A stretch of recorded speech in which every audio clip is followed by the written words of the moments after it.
বাংলাদেশ ছাত্রলীগের ডাকে ঢাকা বিশ্ববিদ্যালয় সহ ঢাকা মহানগর উত্তর দক্ষিণ ঢাকা শহরের প্রত্যেকটি কলেজের শিক্ষার্থীরা রাজু ভাস্কর্যের পাদদেশে এসে দাঁড়িয়েছে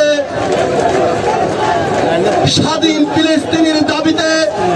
সারা পৃথিবীতে যেই সকল বিশ্ববিদ্যালয়ের শিক্ষার্থীরা আন্দোলন করছে তাদের সাথে সংহতি পোষণ করতে। সংগ্রামী ভাই ও বোনেরা,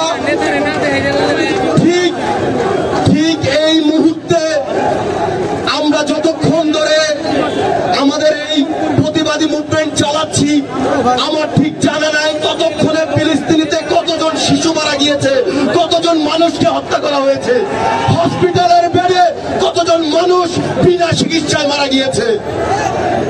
সংগ্রামী ভাইরা, আজকে আমার শিশু যখন দুধে ভাতে থাকে, ফিলিস্তিনের শিশুরা অন্য আহার পাচ্ছে না, তখন সেখানে সহায়তা পাঠানোর পরেও ইসরায়েলি বাহিনী সেই সহায়তা ঢুকতে দেয়নি, শিশুদেরকে খাবার পৌঁছে দেয়নি। আমরা তখনও যুদ্ধ হয়েছে ফিলিস্তিনিতে। 1974 সালের 18ই জানুয়ারি জাতির পিতা বঙ্গবন্ধু শেখ মুজিবুর রহমান আওয়ামী লীগের দ্বিবার্ষিক সম্মেলনে বলেছিলেন, আমরা অত্যন্ত গর্বিত কারণ আমরা আমাদের আরববাসীর পক্ষে রয়েছি, আমরা ফিলিস্তিনের পক্ষে রয়েছি।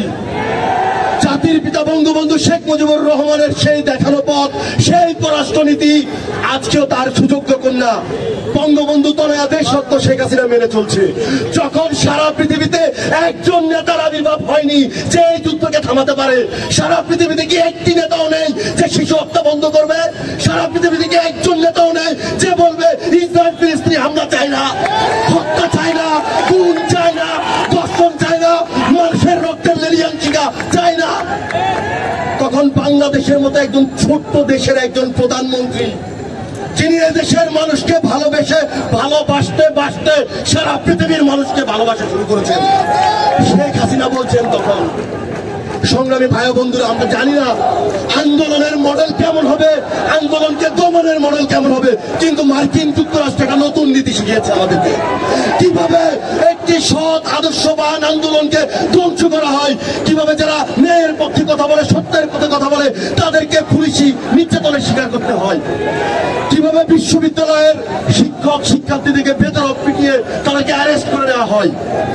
আমিও তো আপনারাও তো আমরাও তো একজন শিক্ষার্থী। আজকে বিশ্বের যে কোনো প্রান্তে কোনো শিক্ষার্থী সত্য ন্যায়ের কথা বলবে, তার উপরে নিপীড়ন চালানো হবে, তাদের পক্ষে বাংলাদেশ ছাত্রলীগ কথা বলবে, তাদের পক্ষে ঢাকা বিশ্ববিদ্যালয় সহ সারা বাংলাদেশের শিক্ষার্থীরা কথা বলবে। শান্তির কথা বলে যারা বোম মারে তাদের এবার চোখে আঙুল দিয়ে দেখানো দরকার। আপনারা তো পরিবার রয়েছে, আপনারা তো সন্তান রয়েছে, আমার তো পরিবার রয়েছে। গাজাবাসীর প্রত্যেকটি পরিবারের একজন করে সদস্য হলো মৃত। আপনি একবার ভেবে দেখুন, আপনার পরিবারের আপনার বাবা, না হয় আপনার বোন, না হয় আপনার মা, না হয় আপনার সন্তান, কেউ না কেউ এই 2 মাসের মধ্যে মৃত হয়েছে। আমি শুধু এতটুকু বলতে চাই আমার ছাত্রলীগের কর্মীদের উদ্দেশ্যে, যারা জাতির পিতার আদর্শকে বহন করে চলছেন, যারা শেখ হাসিনাকে নেতা মেনে চলছেন, আমাদের সংগ্রাম শুধু বাংলাদেশের জন্য নয়, সারা পৃথিবীর শান্তির জন্য আমাদের সংগ্রাম। বঙ্গবন্ধু বাংলাদেশকে ছাড়িয়ে বিশ্ব নেতা হয়েছেন, শেখ হাসিনা ঠিক একইভাবে বাংলাদেশকে ছাড়িয়ে বিশ্ব নেতা হয়েছে।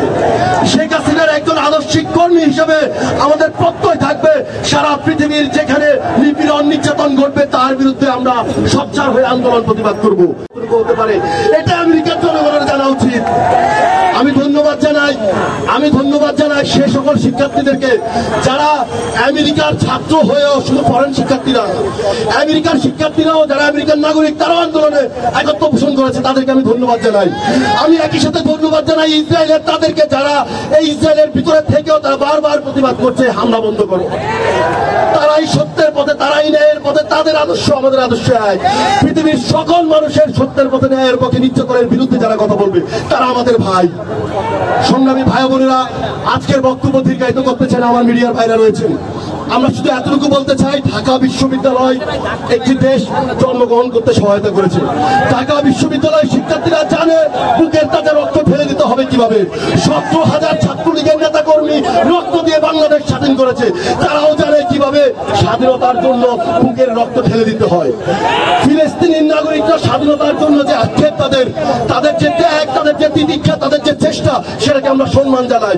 যতদিন পর্যন্ত ফিলিস্তিনি স্বাধীন না হবে ততদিন পর্যন্ত বাংলার ছাত্র সমাজ ফিলিস্তিনের পক্ষে রয়েছে। সবাইকে ধন্যবাদ।